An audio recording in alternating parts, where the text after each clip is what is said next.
누구에게도 말하지 못한 질문이 있습니다. 정말 이 아이가 내 자식이 맞을까?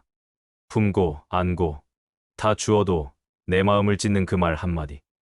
왜 나만 이런 자식을 가진 걸까? 사랑하는 마음보다 지치는 마음이 더 커지는 날이 있습니다. 기도도 해봤고, 타일러도 받고, 때로는 외면도 해봤지만, 도무지 풀리지 않는 그 아이. 그런데 부처님께서는 이미 그 답을 오래전에 말씀하셨습니다. 그대가 맺은 인연은 그대가 지은 마음의 모양이니라. 법구경 1장. 자식은 우연히 태어난 존재가 아닙니다. 내가 품고도 외면했던 감정, 내가 참지 못했던 성질, 내가 사랑하고도 다 주지 못한 그 마음이 다시 인연이 되어 자식이라는 이름으로 돌아온 것입니다. 그러니 자식을 탓하기 전에 먼저 이 질문을 해야 합니다. 이 아이는 왜 나에게 왔을까? 지금부터 그 이유를 부처님의 말씀으로 하나씩 풀어드립니다. 일부. 전생의 인연이 이 생의 자식으로 돌아옵니다. 자식이라는 인연은 그저 혈연으로만 설명되지 않습니다. 어떤 부모는 자식이 낯설고 이해되지 않는다고 말합니다. 정말 내 뱃속에서 나온 아이가 맞나? 그렇게 느낄 만큼 마음이 맞지 않거나 도무지 풀리지 않는 감정의 고리가 평생을 따라다니는 경우도 있습니다. 그 반대도 있습니다. 마음이 따뜻해지고 그저 바라보는 것만으로 기쁨이 솟아나는 자식도 있지요. 이처럼 자식이라는 존재는 우리 삶에서 가장 깊고도 가장 복잡한 인연입니다. 부처님께서는 사람이 서로를 만나는 것은 모두 업의 인연이라고 하셨습니다. 만남은 인연이요. 인연은 업이 부른 그림자니라. 자바함경 48권. 그 중에서도 부모 자식은 수천 생을 돌고 돌아 은혜와 원한이 깊이 얽힌 가장 강력한 인연이라 하셨습니다. 한 수행자의 질문에 부처님께서 이런 말씀을 하신 적이 있습니다. 부처님, 어떤 인연이 자식으로 태어나게 합니까? 이에 부처님께서는 조용히 대답하셨습니다. 지은 업이 깊은 이는 가장 가까운 모습으로 돌아오느니라. 피보다 진한 마음의 인연이 자식으로 맺어지느니라. 법화경 6장. 전생에 사랑했던 사람, 가슴 깊이 미워했던 사람, 함께 웃었지만 상처도 주었던 사람이 그 인연을 풀기 위해 이번 생에 자식으로 돌아옵니다. 한 노스님께서 이런 말씀을 하신 적이 있습니다. 전생에 가장 많이 웃은 사람은 내 남편이나 아내가 되고 가장 많이 울린 사람은 내 자식으로 온다. 그 말이 처음엔 무섭게 들렸지만 곰곰이 생각해보면 우리가 자식에게 느끼는 감정의 복잡함이 설명됩니다. 아무리 잘해줘도 상처만 남기는 아이, 나를 바라보지도 않고 늘 거리를 두는 아이, 그 모든 모습이 우연이 아니라는 뜻입니다. 한 불자는 말합니다. 어릴 적 내가 무시하고 떠난 친구가 이번 생에 내 딸로 왔다는 생각이 들었어요. 어디서 그 눈빛을 본 것 같았거든요. 인연은 끊어지지 않습니다. 풀지 않으면 다시 맺어지고 짙어질수록 더 가까운 인연으로 돌아옵니다. 부처님께서는 말씀하셨습니다. 지은 인연은 반드시 과보로 다시 오느니라. 은혜는 복으로, 원망은 고통으로 돌아오느니라. 금강경 13장. 이처럼 자식은 전생의 감정이 완전히 정리되지 못해 이번 생에 다시 돌아온 마음의 그림자입니다. 그러니 자식이 나에게 너무 벅차고 어렵게 느껴질 때 먼저 마음속에 이렇게 물어보십시오. 나는 전생에 이 아이와 어떤 인연을 맺었는가? 어떤 마음을 남겼기에 이렇게까지 깊은 인연으로 다시 돌아왔는가? 이 질문은 자책이 아닙니다. 스스로를 탓하라는 것이 아닙니다.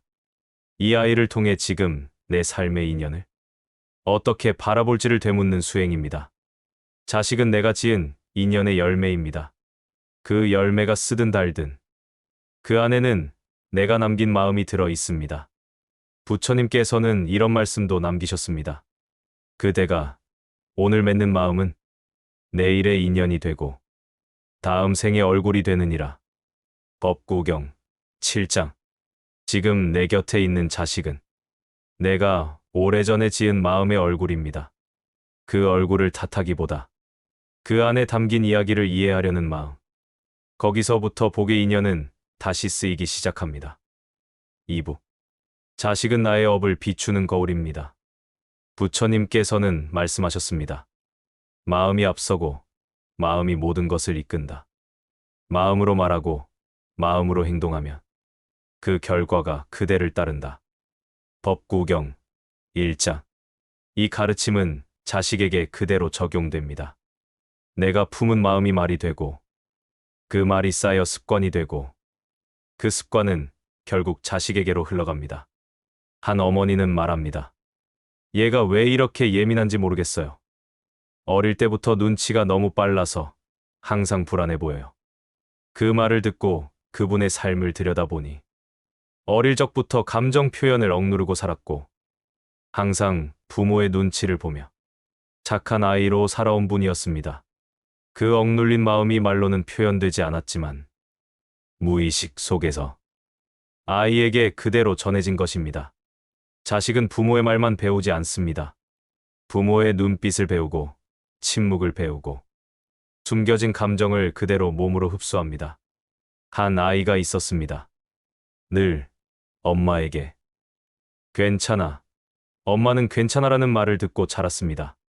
하지만 그 엄마는 늘 무기력하고 피곤해 보였습니다. 결국 그 아이는 자신의 감정을 억누르고 늘 남을 먼저 배려하며 자신을 지우는 성향을 갖게 되었습니다. 그 아이는 엄마의 말보다 엄마의 표정과 에너지를 배운 것입니다.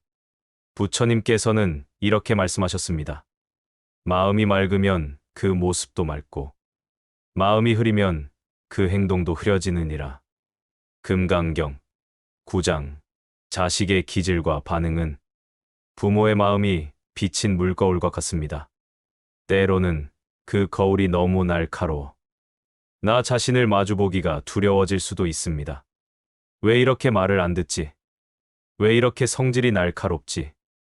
왜 이 아이는 나를 힘들게 할까? 이런 질문들이 계속 떠오를 때는 한 걸음 멈추고 이렇게 다시 물어봐야 합니다. 혹시 저 모습이 내 안의 한 부분은 아닐까? 내가 살아오며 감추고 눌렀던 감정이 저 아이에게 흘러간 건 아닐까? 자식은 내 업이 흘러간 가장 가까운 인연입니다. 그 업은 죄가 아닙니다. 그 업은 깨달음의 기회입니다. 한 스님께서는 이렇게 말씀하셨습니다. 자식은 부모가 말로는 못한 것을 삶으로 되돌려주는 가장 정직한 도반이다.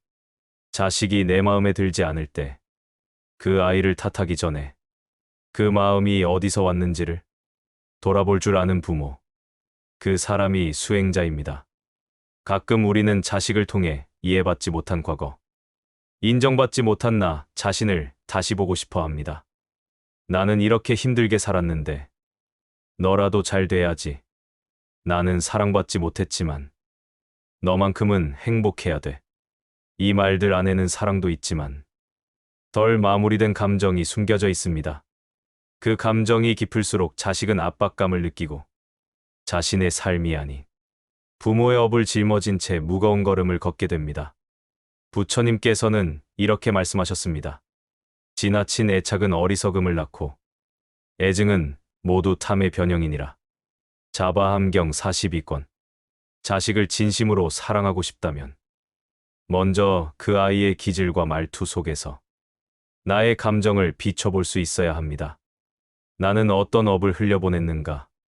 나는 이 아이에게 어떤 마음을 물려주고 있는가? 이 물음에서부터 자식을 향한 탓은 멈추고 자신을 향한 수행이 시작됩니다. 자식은 나의 거울입니다. 그 거울을 외면할 것인가? 닦아볼 것인가? 선택은 지금 나의 마음에 달려 있습니다. 3부. 자식은 이렇게 5가지 인연으로 찾아옵니다. 부처님께서는 말씀하셨습니다. 지은 인연은 반드시 돌아오고 풀지 못한 감정은 다시 이어지느니라. 법화경 6장. 자식은 단순히 육신에서 나온 존재가 아니라 전생의 감정과 업, 그리고 인연의 흐름이 가장 진하게 맺힌 결과입니다. 그 인연은 모두 같지 않습니다. 때로는 기쁨이 되고, 때로는 눈물이 되고, 어떤 경우엔 수행 그 자체가 됩니다. 부처님께서는 인연의 깊이를 통해 자식이 5가지 모습으로 태어난다고 하셨습니다. 지금부터 그 5가지 인연을 차분히 풀어보려 합니다. 첫째, 상처를 불러온 아이입니다. 전생에 내가 깊은 원한을 남긴 사람, 미워했거나 미움을 받았던 인연이 풀리지 않은 업을 안고 이번 생에 자식으로 태어날 수 있습니다. 이 아이는 이유 없는 반항으로 부모의 마음을 찢듯이 대하고 소통이 닿지 않고 사소한 일에도 큰 고통을 주는 존재일 수 있습니다. 이럴 때 부모는 종종 말합니다. 정말 전생의 원수였나 봐. 그 말은 농담이 아닐 수도 있습니다. 실제로 전생에 놓지 못한 감정의 끈이 이 생에서 가족이라는 이름으로 더 강하게 얽히는 경우가 많기 때문입니다. 미워한 이는 먼저 앞에 나타나고 그대를 괴롭게 하며 업장을 녹일 기회를 주느니라. 금강경 9장. 이 아이는 업을 끊을 기회를 주러 온 가장 혹독한 도반입니다. 둘째, 의지를 기대하며 온 아이입니다. 전생에 부모가 베푼 덕을 받은 인연이 이번 생엔 도움을 받기 위해 다시 부모에게로 찾아옵니다. 이 아이는 손이 많이 가고 도무지 독립하지 않으며 늘 부모의 마음과 에너지를 한껏 필요로 합니다. 이 아이는 당신이 자비를 배울 기회를 가장 오래 붙잡아주는 인연입니다. 이 인연은 부모에게 끊임없이 기다림, 용서, 무조건적인 사랑을 요구합니다. 부처님께서는 조건 없는 자비가 참된 복을 부르고 기다림은 업을 정화하느니라. 천수경 라고 말씀하셨습니다. 그대가 이 아이를 통해 아무 조건 없는 보살의 마음을 배운다면 이 인연은 고통이 아닌 복으로 전환됩니다. 셋째, 복잡하게 얽힌 인연으로 온 아이입니다. 이 인연은 전생에 기쁨도 있었고 상처도 있었던 관계입니다. 가깝고 애틋하지만 자주 부딪히고 실망도 큽니다. 사랑하지만 상처를 주고 기대하지만 늘 허무감이 따릅니다. 정과 애증이 반복되는 관계. 이 인연은 부모에게 중도를 배우게 합니다. 기쁨에도 머무르지 말고 고통에도 빠지지 말라. 그 가운데 길이 열리느니라. 법구경 10장. 이 아이는 당신이 집착도 아니고 외면도 아닌 그저 바라보는 힘을 배우게 하기 위해 온 존재입니다. 기대를 내려놓고 그 존재를 있는 그대로 받아들이는 마음의 균형이 이 인연을 푸는 열쇠입니다. 넷째, 따뜻한 보답으로 온 아이입니다. 이 인연은 전생의 부모에게 큰 은혜를 입은 존재가 이번 생에 감사와 보답의 마음으로 찾아온 경우입니다. 이 아이는 말하지 않아도 마음을 읽고 부모의 편에 서며 감정을 헤아릴 줄 아는 고마운 존재입니다. 때로는 자식이 부모를 위로하는 모습을 통해 이 인연을 알아차릴 수 있습니다. 선행은 반드시 복으로 돌아오고 은혜는 또 다른 은혜를 낳느니라. 아미타경 8장. 이 아이를 통해 당신은 덕이란 얼마나 귀한가를 배우고 그 덕을 어떻게 더 넓힐 수 있는지를 마음으로 알게 됩니다. 다섯째, 복의 기운으로 온 아이입니다. 이 아이는 오랜 세월 부모가 쌓은 수행과 공덕이 결실이 되어 태어난 존재입니다. 자신을 드러내기보다는 조용히 가족의 안정을 지키고 집안의 따뜻한 기운을 불어넣습니다. 이 아이는 말보다 에너지로 말하며 말없이 집안을 밝히는 숨겨진 도반입니다. 부처님께서는 덕은 숨겨져도 향기가 나며 공덕은 말하지 않아도 세대를 잇느니라. 법화경 11장 라고 하셨습니다. 이 아이가 있다는 건 당신의 삶이 이미 수행의 향기를 품고 있으며 그 공덕이 다음 세대로 자연스럽게 흘러가고 있다는 증거입니다. 이처럼 자식이라는 존재는 그냥 태어난 것이 아닙니다. 그대가 오래전 맺은 인연, 놓지 못한 감정, 지어온 마음이 형태를 바꾸어 다시 이 생에 찾아온 것입니다.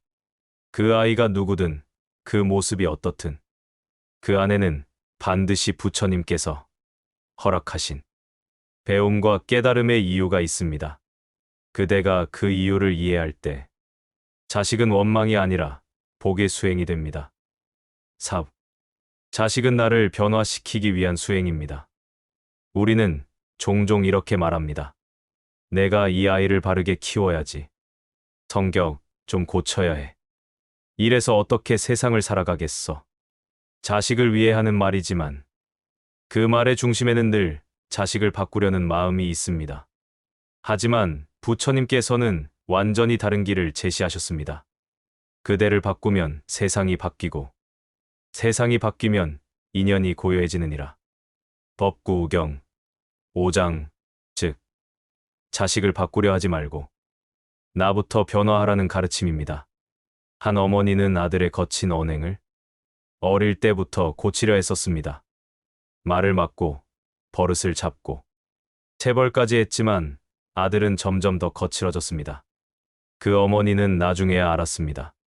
아들의 거친 말보다 자신의 날카로운 시선과 끊임없는 잔소리가 더 깊은 상처였다는 것을요. 그때부터 어머니는 말을 줄이고 숨을 고르고 기도를 시작했습니다. 놀랍게도 몇 달이 지나자 아들은 서서히 변하기 시작했습니다. 말투가 부드러워지고 표정이 밝아졌습니다. 변한 건 아들이 아니라 어머니였습니다. 부처님께서는 이렇게 말씀하셨습니다. 자신을 이긴 자가 세상을 이기고 자신을 다스린 자가 업을 끊느니라. 금강경 10장.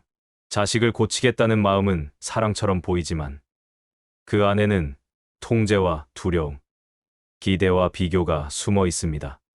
그 기대가 클수록 자식은 숨이 막히고 그 통제가 강할수록 인연은 거칠어집니다. 한 불자 어르신은 이런 고백을 하셨습니다. 자식이 나를 실망시켰다고 생각했는데 사실은 내가 나를 실망시킨 감정을 자식에게 투사한 거였어요. 우리는 종종 내가 해결하지 못한 감정을 자식에게 넘기고 맙니다. 그 감정이 기대라는 이름으로, 지적이라는 이름으로 표현되기 시작하면 자식과의 인연은 더 깊은 업으로 얽힐 수 있습니다. 그래서 부처님께서는 자식은 수행의 대상이라고 반복해서 말씀하셨습니다. 가까운 인연 안에서 수행이 깊어지고 가까운 인연 안에서 업이 풀리느니라. 천수경. 자식은 내가 변화해야만 인연이 바뀌는 존재입니다. 그 아이가 지금 나에게 가르치려 오는 부처님의 화신일 수 있다는 것을 잊지 말아야 합니다. 말이 통하지 않을 때, 화를 참기 어려울 때, 비교하게 될 때, 그 순간이 바로 나를 변화시킬 기회입니다. 아이에게 문제를 보기 전에 내 말투는 어떤지, 내 눈빛은 따뜻했는지, 내가 먼저 조급하진 않았는지를 살펴보는 것. 그것이 수행입니다. 한 어머니는 말합니다. 예전엔 아이를 고치려고 기도했는데 이젠 내가 더 다정해지게 해달라고 기도합니다. 이 기도는 관계를 바꿉니다. 이 마음은 인연을 맑힙니다. 부처님께서는 말씀하셨습니다. 스스로 밝아지면 어둠이 물러가고 스스로 고요하면 세상도 맑아지느니라.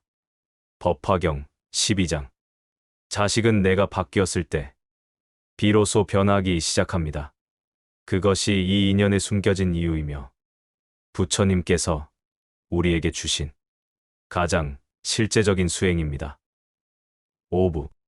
자식에게 복이 흐르는 말버릇을 키우십시오.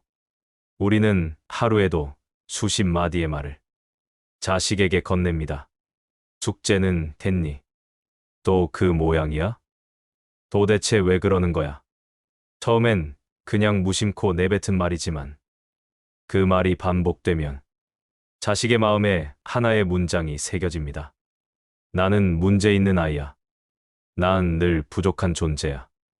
이 문장이 자식의 무의식에 깊게 박히면 아무리 좋은 말을 해줘도 들리지 않게 됩니다. 부처님께서는 말씀하셨습니다. 말은 마음의 그림자요. 업을 짓는 가장 빠른 수레니라. 법구경 20장. 말은 눈에 보이지 않지만 가장 강한 에너지로 자식에게 전해집니다. 특히 부모의 말은 아이의 내면을 형성하는 뿌리가 됩니다. 말이 자식을 키우기도 하고 꺾기도 합니다. 한 어머니는 늘 아이에게 이렇게 말했습니다. 그것도 못해? 넌 왜 맨날 그래? 답답해서 못 살겠다. 그 아이는 점점 자신을 탓하는 버릇이 생기고 어떤 일이든 시작하기 전에 포기하려 했습니다.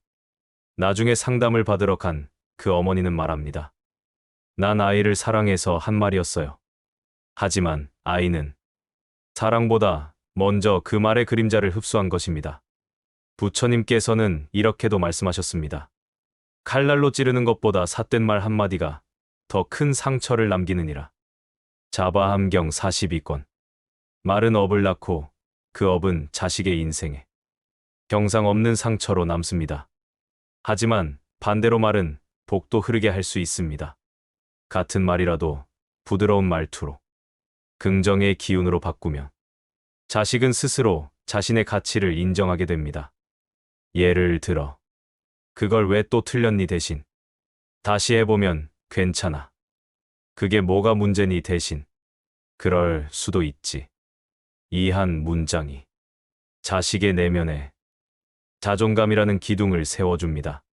지금부터 자식에게 복을 흐르게 하는 말버릇 10가지를 소개합니다. 오늘도 살아줘서 고마워. 실수해도 괜찮아.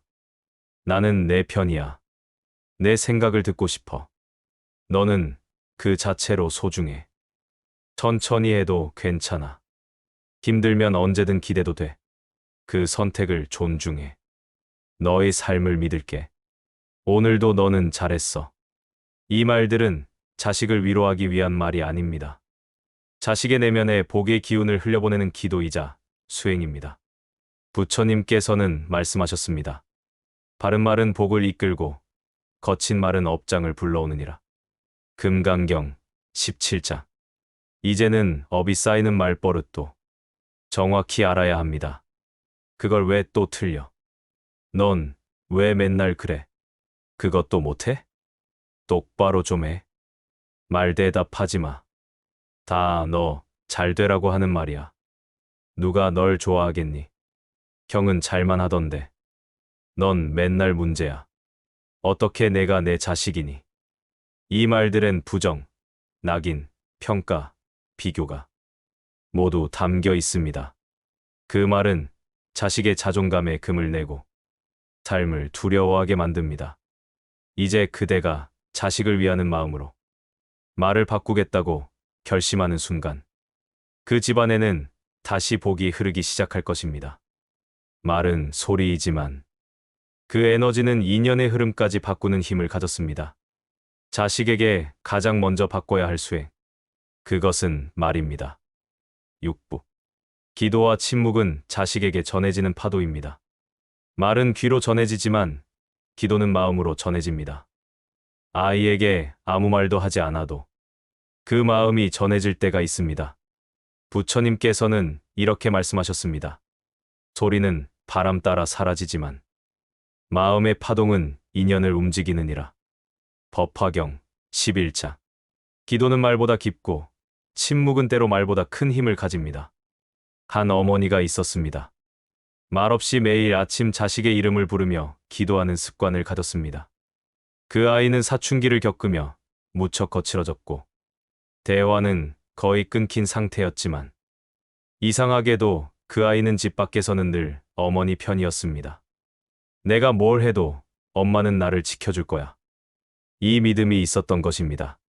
그 믿음은 긴 말이 아니라 매일의 침묵과 기도에서 쌓인 것이었습니다. 기도는 기적을 부르는 주문이 아닙니다. 기도는 마음을 맑히는 행위이며 그 맑음이 자식에게 파동처럼 번져갑니다. 부처님께서는 말씀하셨습니다. 해 뜨기 전 한 생각이 맑으면 그 하루의 업이 맑아지고 잠들기 전 한숨이 고요하면 그 생의 흐름이 고요해지느니라. 천수경, 웅종. 이 말처럼 아침과 밤은 자식에게 복을 흐르게 하는 가장 중요한 시간입니다. 아침은 자식의 마음이 세상과 연결되는 순간입니다. 이때 부모가 짜증 섞인 말, 불안한 눈빛, 조급한 기운으로 대한다면 그날 하루 내내 그 아이는 불안 속에서 움직입니다. 반대로 부드러운 말, 짧은 기도, 따뜻한 손길은 자식에게 보호받고 있다는 근원적 안정감을 줍니다. 다음은 자식을 위한 짧은 아침 기도문입니다. 거룩하신 부처님이시여, 오늘도 이 아이가 무사히 하루를 살아가게 하소서. 제가 지은 조급함과 어리석음이 이 아이에게 흘러가지 않게 하시고, 제가 하는 말 한마디가 이 아이의 길을 어둡게 하지 않게 하소서. 이 아이는 저의 복이며 수행입니다. 제가 그 복을 잊지 않고 다정하게 하루를 시작하게 하소서. 나무 아미타불. 이 기도는 크게 읊조일 필요도 없습니다. 속으로 되뇌어도 좋고, 잠든 아이의 이마를 보며 마음속으로 외워도 좋습니다. 기도의 깊이는 목소리에 있지 않고 마음의 진심에 있습니다. 하루를 마무리하는 저녁 시간엔 부모 자신을 위한 반성 기도를 권합니다. 오늘 하루 내가 자식에게 했던 말과 눈빛이 그 아이에게 어떤 흔적을 남겼는가? 혹여나도 모르게 무시하는 말투를 쓰지 않았는가? 혹시 내가 화내듯 충고하지는 않았는가? 그 아이의 침묵에 귀 기울이지는 않았는가? 이 인연을 수행이라 여기고 오늘도 되돌아보게 하시니 감사합니다. 나무 아미타불. 이 반성은 자책이 아닙니다. 하루 동안의 내 업을 돌아보며 그 업이 다음 날로 이어지지 않도록 마음을 맑히는 의식입니다. 그리고 가능하다면 가족 모두가 함께 짧은 명상과 기도를 나누는 시간을 가져보십시오. 불교에서는 이런 가정을 공덕이 머무는 집이라 합니다. 가족이 함께 말을 줄이고 마음을 나누고 기도하는 5분이 그 집안의 기운을 바꿉니다. 부처님께서는 말씀하셨습니다. 마음이 모이면 기운이 되고 기도가 모이면 복이 되느니라. 아미타경 10장. 기도는 말이 아닙니다. 기도는 흐름입니다. 그 흐름이 자식에게 고요한 파도처럼 퍼져 그 아이의 인생을 부드럽게 감쌀 것입니다. 7부. 자식은 내가 지은 마음의 형상입니다. 자식은 내가 만든 존재가 아닙니다. 자식은 내가 지은 존재입니다. 몸이 아니라 마음으로 지은 인연이라는 뜻입니다. 부처님께서는 이렇게 말씀하셨습니다. 모든 것은 마음에서 생겨나며 마음이 모든 것을 이끈다. 마음으로 말하고 행동하면 그에 따른 결과가 따르느니라. 법구경 1장. 이 말씀은 자식에게도 그대로 적용됩니다. 내가 품은 마음, 반복한 말, 쌓은 습관이 자식이라는 존재를 통해 형태를 가지고 돌아옵니다. 한 어머니는 이렇게 말했습니다. 내 딸이 어릴 때부터 나를 똑같이 따라하더라고요. 말투, 표정, 그리고 스스로를 탓하는 버릇까지. 이 말은 단순한 관찰이 아니라 진실입니다. 자식은 부모의 거울입니다. 그 거울은 말이 아니라 삶으로 비춥니다. 내가 불안한 마음으로 살면 자식은 조심성이 많고 두려움에 민감한 아이가 됩니다. 내가 쉽게 화를 내면 자식은 분노를 익히고, 내가 남을 비난하면 자식은 세상을 탓하는 법을 배웁니다. 자식의 문제는 그 아이가 품고 온 것이 아니라 대부분 부모의 마음에서 흘러든 것입니다. 부처님께서는 또 이렇게 말씀하셨습니다. 업은 마음 따라 생기고 말과 행위로 익으며 그 과보는 인연을 따라 자라느니라. 자바함경 50권. 내가 말한 한마디, 지은 감정 하나, 그것이 씨앗이 되어 자식의 내면에 뿌리를 내립니다. 그래서 자식은 바꿔야 할 대상이 아니라 내가 지은 업을 돌아보게 하는 거울입니다. 우리는 종종 자식을 바라보며 제가 왜 저럴까라고 말하지만 사실은 내가 무엇을 지었을까를 물어야 할 때가 많습니다. 자식을 바꾸고 싶다면 먼저 내 마음을 닦아야 합니다. 자식을 설득하려 하기 전에 내 말버릇을 돌아봐야 합니다. 자식을 이끌기 전에 내 삶이 그 아이에게 어떤 기운을 주고 있는지를 먼저 알아야 합니다. 한 스님은 말씀하셨습니다. 부모가 매일 기도하는 가정은 말없이 자식을 변화시킨다. 자식은 설명보다 진동을 먼저 느끼는 존재다. 이 말처럼 우리가 자식에게 줄 수 있는 가장 큰 복은 삶 자체가 수행이 되는 모습입니다. 아이 앞에서 화를 참고 한 번 더 기다리고 무심코 던질 말 대신 부드럽게 숨을 고르는 그 순간. 그 짧은 선택 하나하나가 아이의 업을 걷어내고 복을 흐르게 합니다. 자식을 위해 더 좋은 환경, 더 나은 교육도 중요하지만 가장 먼저 정화되어야 할 것은 부모의 마음입니다. 그 마음이 맑아질수록 자식은 말없이 그 복을 받게 됩니다. 부처님께서는 또한 이렇게 말씀하셨습니다. 진실한 자비는 가장 가까운 인연에게 먼저 실천되어야 하느니라. 금강경 17장. 세상 누구보다 가까운 자식이라는 인연. 그 인연이 지금 무엇을 말없이 비추고 있는지를 부디 하루에 한 번은 조용히 들여다보시기 바랍니다. 그곳에 당신의 업도 있고 당신의 복도 있으며 부처님께서 주신 가장 현실적인 수행이 기다리고 있습니다. 이제는 조금 느껴지시나요? 자식이 내게 온 이유가 그저 우연도 벌도 아니라는 거려. 그 아이가 때로는 말이 안 통하고 마음을 아프게 할지라도 그 존재는 결국 내가 지은 마음의 열매였다는 것. 자식은 나의 업이기도 하고 나의 복이기도 합니다.